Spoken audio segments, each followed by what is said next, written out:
Magandang araw po mga kabansa. Maraming salamat sa inyong pagsuporta sa aking libro. Kung gusto nyo humabol, meron pa po tayong mga copies.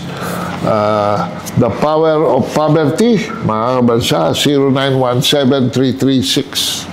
0917-336-4366. 0917-336-4366. Naka-sale pa ho. Meron pang supply at 750. Dial nyo lang yun.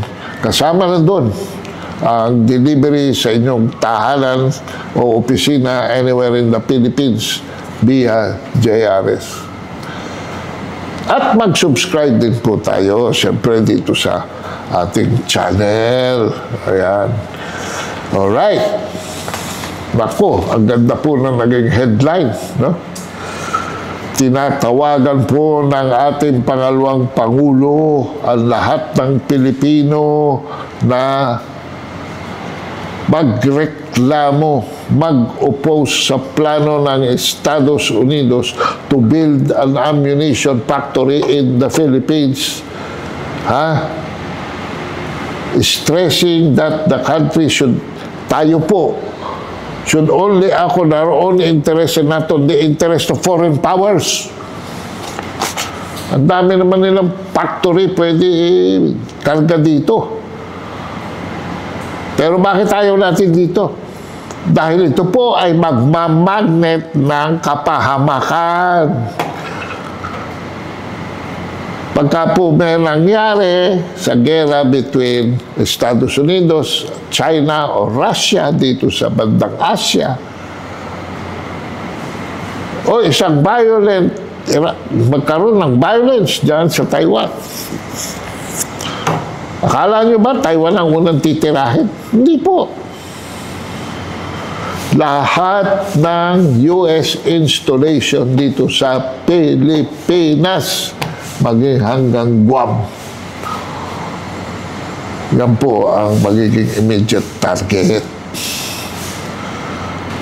Hindi ba? Ano nangyari mga kabansa? Noong nakialam ang Estados Unidos sa problema ng Iran at saka Israel, ano nangyari?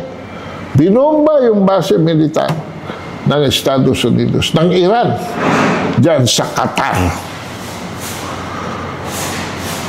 At isang radome. Alam niyo ba kung ano yung radome? Yung po ay radar na nakabalot sa bilog na parang egg yolk. Parang egg. No? Ang laman po nun, radar. No? Kaya radome ang tawag. My God, magkano po ang isang radome? Sa Qatar, American-based tinira ng Iran. Ano mangyayari dito sa ammunition factory? Pagka nagkaroon ng sigalot dyan, sa Taiwan man o sa South China Sea. Alam po ninyo, during the meet and greet with reporters at The Hague, at matapos bisitahin ni Inday Sara ang kanyang ama na si Rodrigo Duterte, the Vice President said that the Philippines has an independent foreign policy, and if the government decides to partner with a single country, it means the Philippines has no truly independent foreign policy. Hindi lamang daw siya ang dapat maging tutol dyan, kundi tayong lahat ng mga Pilipino. Tayong lahat ng mga Pilipino na dapat taguyod lamang natin ang ating interes at hindi interes ng mga banyaga.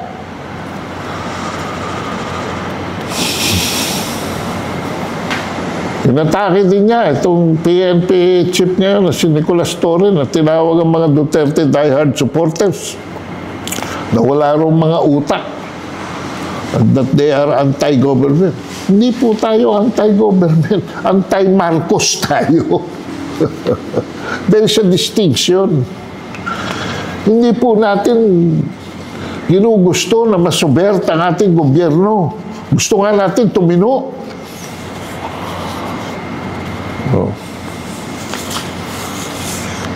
So, General Torre,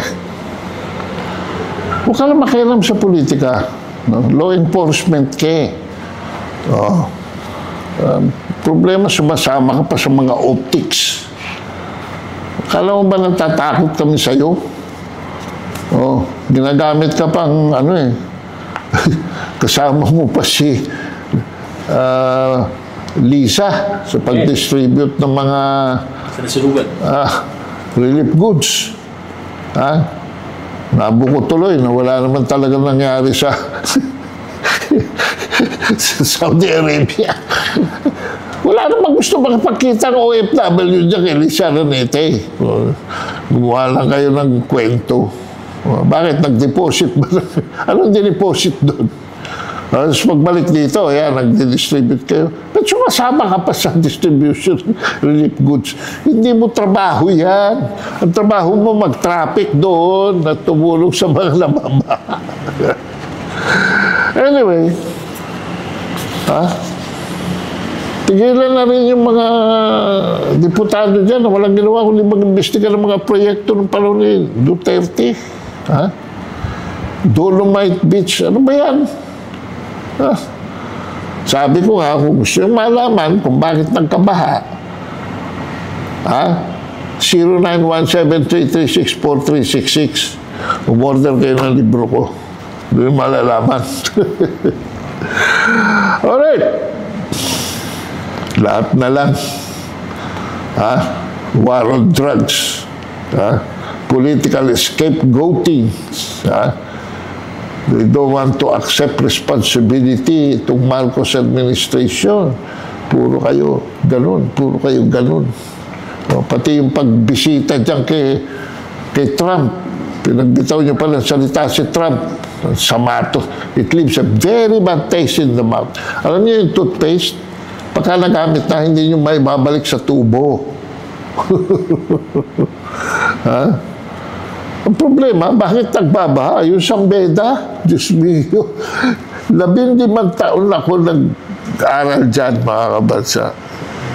Minsan hindi nagkabaha sa Mindiola.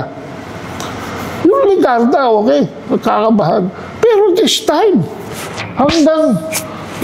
hanggang dibdibs sa San Beda. Ano ba yan? Madalit sabi, Mindiola na baha. Mamaya, pati Malacanang, lumulutang na kayo dyan. Landslides, floods, typhoon, earthquake, kaya. Tapos yung chairman ng NDRRMC, National Disaster Risk Reduction Management Council, kasama ni Bobo Marcos para kumalik lang sa puwitan ng trumpo. Sus Mariosep. Yan pong ammunition factory na yan, katulad ng mga EDCA bases, ang unang papuputukan. Babalik nyo pa sa Subic yan. Kami nakakuha ng bahay dyan sa loob ng Subic, tapos pati buhay namin isa sa alang-alang ninyo. Huwag naman po. We need to prepare, sabi ni Inday Sara. We need to have a plan. Wala kayong plano sa Marcos administration. And from that plan, we need to have projects, we need to implement these projects, and we need to be prepared personally, accountable. Doon sa mga projects na yan. Walang flood control. Diyos mio. Noong panahon ni Duterte, 7 taon. 6 to 7 years. 737 billion lang. Averaging 105 billion a year ang flood control. Panahon ho ni Marcos, wala pang 4 na taon, 1.2 trillion, nag-average ng 280. Mga kabansa, billion a year. Tapos, isasapul nyo. Eh, nung panahon na yun eh. O, anong tinurnover sa inyo? Hindi ba 17 floodgates na nilinis? Malilinis ang mga ilog? May mga proof na mga hindi lamang sa Metro Manila, kundi sa Kabikulan, sa Kabisayaan, sa Kabindanawan. May mga projects na nakita tungkol sa flood control. Tapos, dadalihin nyo lang sa Jobos. Oh.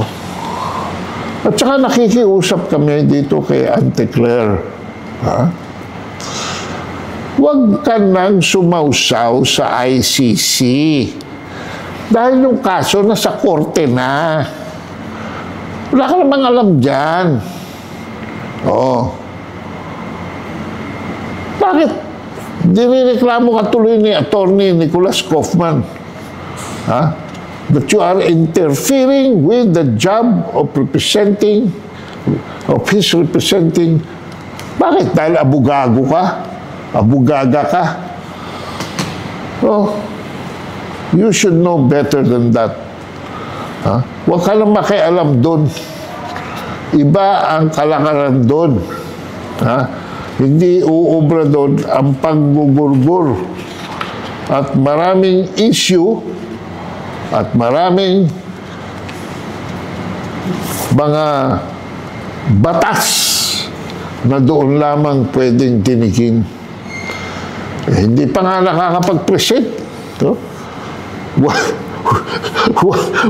Walang ebidensya ang prosecution. No? Puro propaganda. Patahimikin na natin ang diskurso ng mga issues ukol sa mga kaso sa ICC tungkol dyan sa kay Rodrigo Duterte. Wala naman tayo na dyan. Let Nicholas Kaufman do it. And let Attorney Sara Duterte, a better lawyer than you, face the music. Maraming salamat po.